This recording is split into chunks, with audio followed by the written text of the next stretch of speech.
Welcome guys to clicking this video and welcome to our channel Amazing English Tips. Today I am going to talk about uses of could have.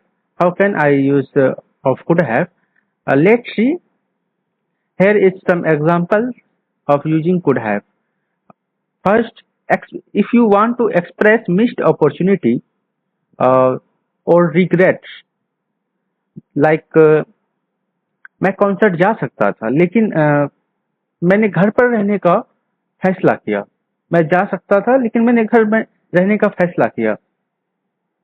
ये हमारा बोला जा रहा है किससे? हम past की प्रेजेंट में बोल रहे हैं, पास्ट की बात है। ठीक है, मैं जा सकता था, मैं खेल सकता था, मैं पढ़ सकता था। ठीक है, तो इसके लिए जो फॉर्मूला यूज होता है वो होता है subject plus could have plus past participle. Okay, past participle यानी वर्ब का थर्ड फॉर्म। तो इस प्रकार से हम लोग इसको बनाते हैं। ठीक है, फिर उसके बाद जो मतलब अदर वर्ड आता है, ऑब्जेक्ट वगैरह। ठीक है, फिर उसके बाद अदर वर्ड जो भी आता है तो वो लोग हम बना सकते हैं। ठीक है, यहाँ पर कंडीशनल है कुछ थोड़ा सा, तो देख लेते हैं। मैं कॉन्सर्ट जा सकता था लेकिन मैंने घर में रहने का फैसला किया। आई could have gone to concert but I decided to stay home। अगर ऐसे ठीक है, ये क्लियर है। उसके बाद अगर ऐसे बोलना हो कि मतलब किसी और के बारे में, वह एक अच्छा टीचर बन सकता था अगर उन्होंने मेहनत से पढ़ाई की होती। अगर वो डॉक्टर बन सकता था अगर वो मेहनत से पढ़ाई की होती। ओके, तो इस प्रकार से कैसे बनाएंगे चलिए वो देख लेते हैं। इसका तो मैं पहले ही मतलब इसका फॉर्मूला बता चुका हूँ। ठीक है, चलिए यहाँ पर सब्जेक्ट है हमारा सी, फिर उसके बाद कुड हैव, फिर उसके बाद है been a great athlete if she had trained harder. यहाँ से हमारा कंडीशनल जाता है। ठीक है, इफ लगाने के बाद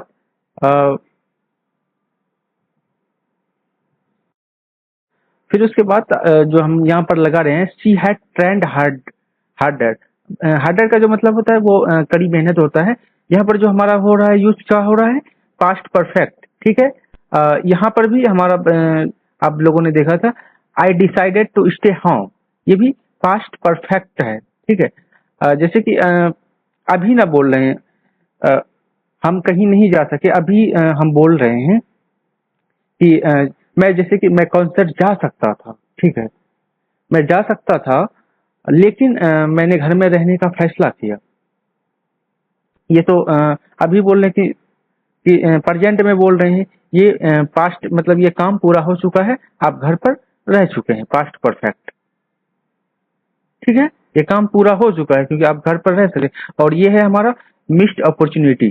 ठीक है, हम इसको मिस्ड कर चुके थे। ठीक है, इसीलिए हमने यहाँ पर कुड हैव का यूज किया है। ठीक है, इतने मतलब इसमें शायद ही कोई टीचर आपको पढ़ा रहा होगा, लेकिन मैं बहुत ही डिटेल से पढ़ा रहा हूँ, बाकी सबका क्या पता नहीं। तो चलिए उसके बाद अब देखते हैं दूसरा uses. Let's see speculating about the past event. Sorry, यहाँ पर थोड़ा ये हो गया, एक मिनट। ठीक है, जैसे कि अगर इसमें थोड़ा सा है जैसे वे लोग अलग रास्ता ले सकते थे। ले सकते थे ट्रैफिक अवॉइड करने के लिए। ठीक है, हम किसी दूसरे रास्ते, जैसे अगर बोलना हो इस प्रकार से, अगर आपको बोलना हो अपने से मैं दूसरे रास्ते से जा सकता था ताकि वो मुझे ना देख सके। ठीक है, इस प्रकार के यूजेस के लिए हम लोग इसको यूज करते हैं कुड हैव को। चलिए ये कैसे यूज होता है, इसमें भी वही सेम है जैसे मैंने बताया है। ठीक है, subject plus could have plus past participle plus other word. ठीक है, they could have taken a different route to avoid the traffic. ठीक है, ट्रैफिक को अवॉइड करने के लिए। Okay, let's see second example. उन्होंने अलार्म लगाना भूल गया। ओके, इसलिए वो लेट हो गया। He could have forgotten to set his alarm which is why इसका जो मतलब होता है वो होता है इसलिए, ठीक है, विच इज वाई। जैसे दैट्स वाई बोलते हैं, that's why he was late, लेकिन यहाँ दूसरे के बारे में बोल रहे हैं तो इसलिए विच इज वाई लगा रहे हैं, ठीक है। अगर अपने बारे में इसलिए मैं भूल गया था, अगर ऐसे बोलना हो, I could have forgotten to set alarm, that's why I am late, sorry I was late. Okay, तो चलिए अब दूसरा देख लेते हैं किस लिए यूज किया जाता है। क्रिटिसाइजिंग और पॉइंटिंग आउट अल्टरनेटिव्स। चलिए एग्जांपल से इसको हम समझते हैं कि क्या होता है। तुम मुझे बता सकते थे कि तुम लेट होने वाले हो, ठीक है।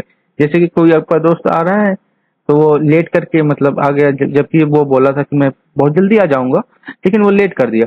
तो उस सिचुएशन में हम कैसे बोले, तुम मुझे बता सकते थे कि तुम लेट होने वाले हो, तुम लेट हो सकते हो।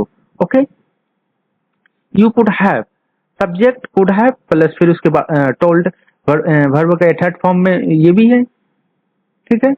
Past participle, told me, you could have told me you were going to be late.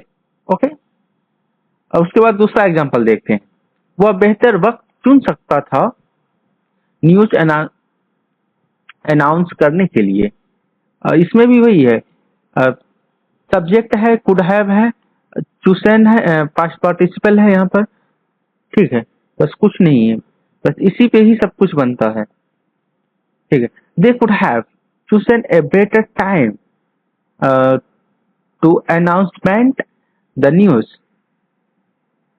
अब उसके बाद चौथे पर चलते हैं।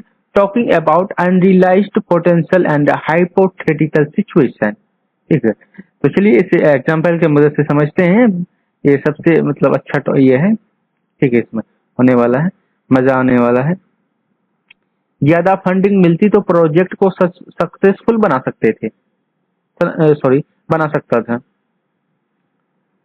With more funding, okay, with more funding the project could have success. इसमें भी वही है, सब्जेक्ट है, कुड हैव है एंड सक्सेस। बस ये यहाँ पर ये थोड़ा एक्स्ट्रा है, ठीक है। ज्यादा फंडिंग मिलती तो विथ मोर फंडिंग, ठीक है। अगर मुझे मीटिंग के बारे में पता होता तो मैं बेटर प्रिपेयर कर सकता था। If I had know about the meeting I could have prepared better, ठीक है। तो कितना अच्छा है ये पर। अगर मतलब थोड़ा सा और बता देते हैं कि इसके यूजेस, जैसे कि अगर बोलना हो आपको, काश मैं पैसा कमा पाता, तो उसमें उस सिचुएशन में आप कैसे बोलेंगे।